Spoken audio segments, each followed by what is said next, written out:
आज की कहानी उन लोगों को सुननी चाहिए जो कि रिसोर्सेज की कमी की वजह से अपनी किस्मत को कोसते रहते हैं और अपनी जिंदगी में आगे बढ़ने की ट्राई तक नहीं करते। ध्यान से सुनिएगा। तो हुआ कुछ यूं कि एक लड़का काम की तलाश में गांव से बड़े से शहर में पहुंच जाता है। अब उसके पास पैसों की कमी होती है, इसके लिए उसे जल्द से जल्द नौकरी ढूंढनी थी। अब वो आसपास पता करता है तो उसे मालूम पड़ता है कि एक बड़ी सी कंपनी है, वहां पे ऑफिस बॉय की जरूरत है। अब जैसे ही वो वहां पर पहुंचता है, वहां का एचआर उसका टेस्ट लेने के लिए थोड़ी बहुत ऑफिस की क्लीनिंग करवा के देखता है। अब उसमें वो परफेक्ट होता है तो वो एचआर उसे कहता है कि नौकरी तो तुम्हें मिल जाएगी, तुम एक काम करो, तुम अपना मेल आईडी दो, मैं तुम्हें जॉब लेटर भेजता हूं मेल पे। तो वो लड़का प्यार से बोलता है कि सर मेरे पास मेल आईडी नहीं है। तो वो एचआर क्या कहता है पता है?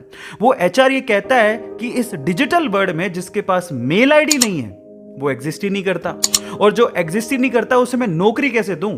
तुम यहां से जा सकते हो, मैं तुम्हें नौकरी नहीं दे सकता। वो लड़का निराश हो जाता है, लेकिन सरवाइव तो करना था।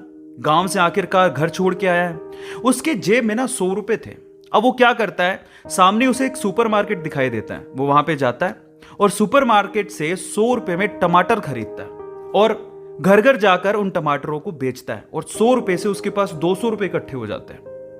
अब वो बैठ के सोचता है कि यहां पर शहर में जो लोग हैं ना, वो इतने व्यस्त हैं कि वो सुपरमार्केट जाके शायद टमाटर भी नहीं खरीद सकते या रोजमर्रा की चीजें नहीं खरीद सकते। अब उसने ये सोच लिया और ये समझ लिया कि यहां पर पैसा कमाना आसान है, तो वो डेली ये काम करता, जाता सुपरमार्केट, सामान खरीदता, घर घर जाके बेचता। धीरे धीरे करके उसने 1-2 लड़के भी रख लिए। ऐसे करके बिजनेस बढ़ते चले गया और फिर उसने अपना एक ट्रक भी खरीद लिया। फिर वो आसपास के गांव से सब्जियां लेके आता और वहां पर बेचता। ऐसे करके वो बंदा 1-2 साल के अंदर ही मिलियनेयर बन गया। अब एक बार क्या हुआ कि कोई पॉलिसी बेचने वाला, जो फैमिली पॉलिसी बेचता था, वो उसके घर आया और सारा पॉलिसी का फॉर्म भरवा के उससे कहता है कि सर आप अपना मेल आईडी दीजिए, मैं आपकी पॉलिसी को कंफर्म कराता हूं कंपनी से। तो वो बंदा फिर से कहता है कि मेरे पास मेल आईडी तो नहीं है। तो वो पॉलिसी वाला जो पॉलिसी बेचने आया था, वो इस बंदे को कहता है कि सर इस डिजिटल वर्ल्ड में अगर आपके पास मेल आईडी होता तो आप कहां के कहां होते, आपका बिजनेस कहां का कहां पहुंच जाएगा, सर मेल आईडी तो रखिए।